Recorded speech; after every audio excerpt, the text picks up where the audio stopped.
Hola, mi nombre es Carlos Eduardo Sarmiento, mentor de negocios y coach de alto desempeño. Para mí es un privilegio y una gran emoción dar inicio al tercer círculo de liderazgo. Y hoy, a partir de hoy, vamos a estar escudriñando y estudiando a profundidad el libro Las 8 columnas de la prosperidad de James Allen. Hemos estado estudiando libros que nos hagan crecer, libros que nos reten, libros que nos lleven a nuevos niveles. Recuerde, círculo de liderazgo, estudiando a profundidad el libro Las 8 columnas de la prosperidad de James Allen. Nos reunimos todos los días para crecer y empoderarnos en pro de nuestros sueños y nuestras metas. Todos los días de lunes a viernes, todos los meses, todo el año, conectados, empoderados, como una poderosa mastermind, como un poderoso grupo de conectividad, de elevación. Elevamos nuestros estándares mentales, cambiamos nuestros paradigmas, nos conectamos a una meta poderosa de propósito y nos llevamos juntos al siguiente nivel. Bienvenidos. Las 8 columnas. La auténtica prosperidad debe estar basada únicamente en fundamentos morales. Y a pesar de esta verdad de apuño, hay quienes opinan que es posible ser prósperos aún echando mano de artilugios, es decir, de artimañas, rodeos y engaños. Y lo que es más, muchas personas, siendo incluso figuras que gozan de reconocimiento público, afirman con total convicción que nadie logra tener éxito en los negocios sin mentir. De tal pensamiento maquiavélico se deriva el hecho de que hay quienes consideran que es válido utilizar procedimientos inmorales con tal de obtener beneficios comerciales que produzcan prosperidad. Pero tal declaración es superficial, insensata y solo deja al descubierto la falta total del conocimiento del principio de causalidad u origen o principio moral, así como una comprensión bastante limitada de la esencia de la vida de quienes así opinan y actúan. Es como si alguien creyera que al sembrar un naranjo cosechará peras, que se puede construir una casa de ladrillo en mitad de un pantano. Resultados obviamente imposibles en el orden natural de la causalidad y que no valen la pena ni siquiera intentar. El orden moral o espiritual de la causalidad jamás varía en esencia. Rige no solo lo intangible como las ideas y los conceptos, sino también lo tangible, es decir, todo lo que observamos a nuestro alrededor. A esto se debe que en términos generales el ser humano observe la naturaleza y actúe conforme a ella, pero como no puede ver la realidad espiritual, supone que ésta no cuenta y por lo tanto no le concede ningún valor a la hora de actuar. Sin embargo, lo intangible es tan evidente y cierto como lo tangible. Y también tiene sus manifestaciones. Por ejemplo, todas las parábolas, así como muchas enseñanzas de los grandes maestros, están diseñadas para ilustrar este hecho. El mundo real casi siempre es el resultado de ideas. Lo visible es el reflejo de lo invisible. La parte superior de un círculo de ninguna manera es diferente a su parte inferior. De esa misma forma, lo material y lo mental no son dos arcos separados en el universo, sino dos mitades de un círculo completo. Lo natural y lo espiritual no están en enemistad eterna, sino que en el verdadero orden del universo son una totalidad, un entero. El problema surge cuando se rompe dicha unidad, cuando comienza a haber abuso de la actitud y la inteligencia, cuando surgen desbalances que hacen que el ser humano sea arrancado poco a poco a punta de repetidos sufrimientos, de ese círculo perfecto del equilibrio. Cada cambio en la materia es sin lugar a dudas el producto de un proceso de la mente. Toda ley natural tiene su equivalente ley espiritual. Si nos detenemos a analizarlo, nos daremos cuenta de que todo resultado físico es producto de un proceso que se inició en la mente. Considere, por ejemplo, el proceso de germinación de una semilla y su crecimiento hasta convertirse en una planta con todo y su flor. Así es también un proceso mental. Los pensamientos son semillas que al caer al suelo de la mente germinan y se desarrollan hasta que alcanzan su etapa completa y florecen en acciones buenas o malas, brillantes o tontas, de acuerdo con la naturaleza del terreno en que hayan sido plantadas, para luego terminar como semillas de pensamientos que son de nuevo sembradas en otras mentes. Un maestro es un sembrador de semillas, un agricultor espiritual, mientras que aquel que se enseña a sí mismo es un cultivador sabio de su propio terreno mental. El crecimiento de un pensamiento es como el de una planta. La semilla debe sembrarse de forma oportuna y se necesita tiempo para su pleno desarrollo hasta que se convierta en una planta cuyo fruto final sea la sabiduría. Mientras escribo esto, hago una pausa y volteo a ver por la ventana de mi estudio y ahí, a 100 yardas, hay un árbol alto en el cual algún pajarillo emprendedor de una colonia ha construido por primera vez su nido. Un fuerte viento nordeste está soplando y la punta del árbol se balancea violentamente de un lado a otro debido a la ventisca. Todavía no hay peligro para aquel delicado hogar construido con pequeñas rabas. Y el ave madre, sentándose sobre sus huevos, no teme a la tormenta. ¿Por qué es esto? Porque el ave ha construido instintivamente su nido en armonía con principios que le garanticen firmeza y seguridad. Primero eligió una horqueta que le sirva como la base de su nido y no un espacio entre dos ramas separadas.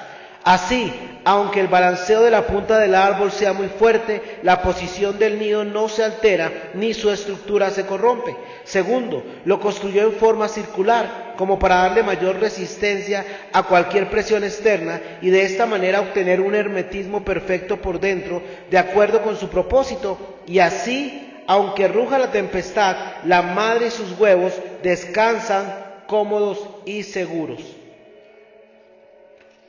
Este nido es un objeto muy sencillo y familiar, cuya estructura obedece de manera estricta a leyes físicas y por tanto se convierte para el sabio observador en una parábola ilustrativa que enseña que el simple hecho de ordenar las acciones de acuerdo con principios inamovibles es suficiente garantía para obtener una paz perfecta en medio de la incertidumbre de los hechos y las tempestades turbulentas de la vida.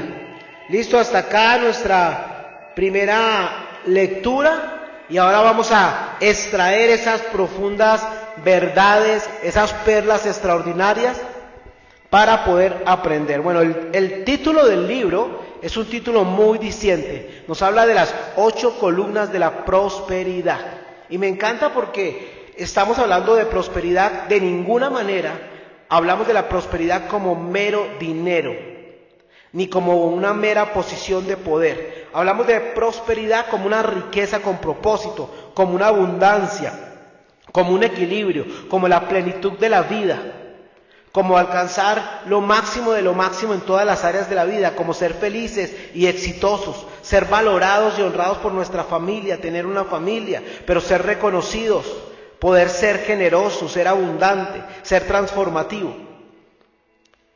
Y aquí estamos hablando como de la introducción y nos comienza el autor con una frase contundente.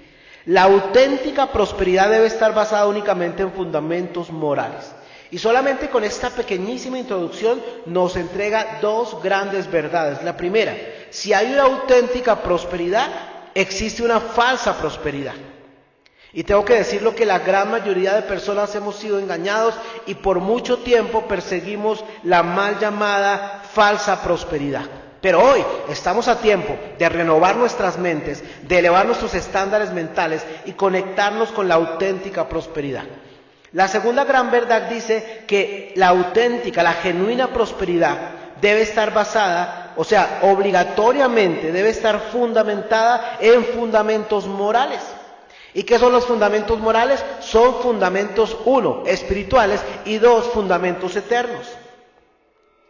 Y luego nos muestra y nos recuerda y nos dice que a pesar de que esta es una profunda verdad, una verdad impajaritable, una verdad eterna, a pesar de eso aún existen personas que seguirán intentando alcanzar la falsa prosperidad, echando mano de artilugios, de artimañas, de rodeos y de engaños.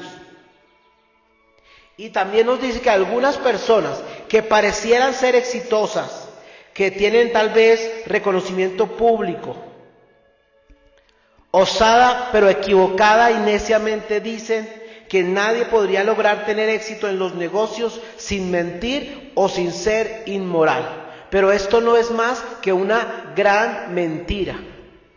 La única verdad es que todo el universo está sustentado por principios y leyes. El universo es moral. Y pensar que podemos alcanzar la auténtica, la genuina prosperidad siendo inmorales es tonto y es necio. Me encanta porque el autor dice que tal declaración es una declaración superficial, insensata y tonta, que deja al descubierto la falta total de conocimiento. Entonces, falta total de conocimiento se llama ignorancia. Las personas que piensan que siendo inmoral se puede alcanzar la auténtica prosperidad son personas necias, son personas tontas, son personas ignorantes. Y dice, parte de la ignorancia que tienen estas personas es que desconocen el principio de causalidad, que es una de las leyes universales, la ley de las leyes, causa y efecto, origen y principio. ¿Eso qué quiere decir? Que si siembras inmoralidad, cosechas inmoralidad, que si siembras moralidad, cosechas moralidad. Es tan contundente que es el sentido común de que si siembras peras no puedes cosechar tomates, que si siembras aguacates no puedes cosechar cocos. Y luego nos afirma el autor, el orden moral y el orden moral o espiritual, o sea que los coloca en una sola posición, quiere decir que moral y espiritual es una sola cosa, de la causalidad, o sea de la causa y del efecto, jamás varían en su esencia.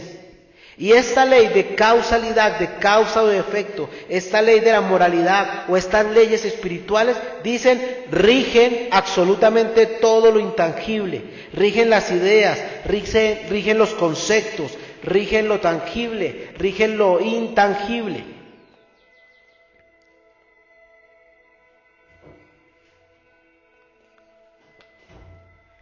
Luego nos recuerda que hay dos mundos, el mundo tangible y el mundo intangible, y dice, sin embargo, lo intangible es tan evidente y cierto como lo tangible y también tiene sus manifestaciones. Nos habla de que todo el mundo que vemos real, que lo llamamos físico, realmente es un reflejo del mundo invisible. Nos habla de dos partes, la parte material y la parte mental, que no son separadas sino están completas. O sea, los seres humanos nacimos para movernos en tres planos al mismo tiempo, un plano mental, un plano espiritual y un plano físico. Separar estos tres planos en la humanidad es tonto, es necio y nos lleva a la falsa prosperidad, nos lleva al desequilibrio, nos lleva a los problemas, nos lleva a desbalances. Y luego nos conecta y nos dice, cada cambio en la materia es sin lugar a dudas el resultado, el producto de un proceso de la mente. O sea que lo mental, lo invisible, genera y causa lo físico y lo material. Y luego afirma contundentemente, toda ley natural tiene su equivalente en una ley espiritual. Sí o sí, lo quieras creer o no, lo quieras entender o no, todo resultado físico es resultado de un proceso iniciado en la mente subconsciente, iniciado en lo invisible. Y luego nos recuerde que habitamos en tres planos, plano mental, plano espiritual y plano físico. El plano mental, dice, se desarrolla con pensamientos. Y los pensamientos son semillas que al caer al suelo de la mente, o sea que nuestra mente es un suelo y los pensamientos son una semilla. Y entonces todos los pensamientos que sembremos en la tierra de nuestra mente, que puede ser una tierra fértil o una tierra infértil, traerán frutos.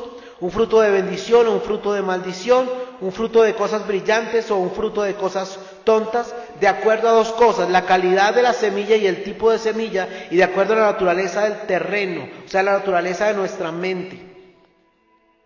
Nos habla de que pueden haber dos tipos de personas: los maestros, los mentores, los coaches son sembradores de semillas, son agricultores espirituales, pero también está el liderazgo personal, donde yo trabajo para hacerme crecer a mí mismo.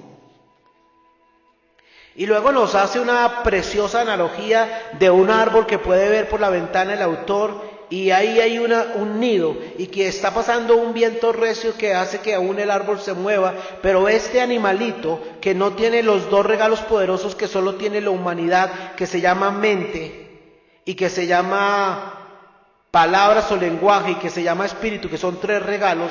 Sin embargo, este animalito se alinea, se conecta. Este animal, este pajarito, comprende que el universo entero es moral y él hace lo correcto y se enfoca en lo correcto y actúa en lo correcto y se conecta con las leyes espirituales, y entonces de esa forma logra y hace todo de manera perfecta, sincronizado con las leyes espirituales.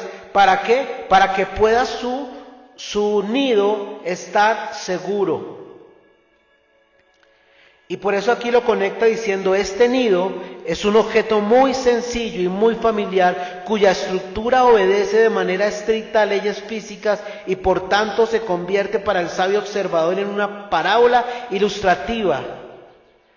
Y esta parábola ilustrativa se refiere a lo siguiente: si un nido que parece un objeto sencillo y familiar entiende, o sea, la naturaleza del animalito, del pajarito, quien es el que construye el nido por instinto divino, entiende que todo obedece a una estructura, con mayor claridad, con mayor realidad, con mayor fuerza.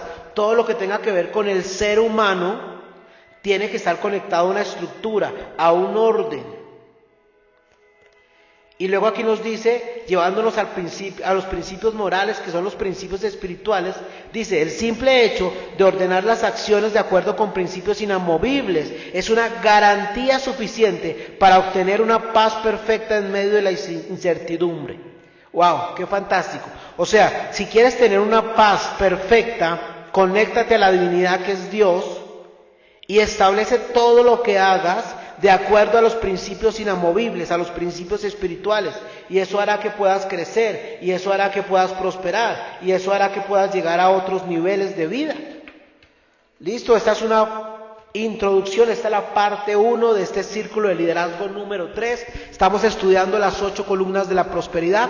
Recuerde, como siempre, estar conectado con su meta, tener claridad de las 6 acciones de máxima rentabilidad de cada día, comprometerse con caminar la milla extra, habitar y movilizarse en el movimiento del poder de la fe, ser optimista, generar una narrativa poderosa, manifestarse en esperanza, en gratitud, en generosidad y en amor. Recuerde, siempre andamos y caminamos andando de mejor para arriba, lo mejor está por venir. No lo olvide, conéctate, vincúlate y ahora mismo afíliate al círculo de liderazgo para llevarte a nuevos niveles. Que tengas un fantástico día y andemos siempre de mejor para arriba.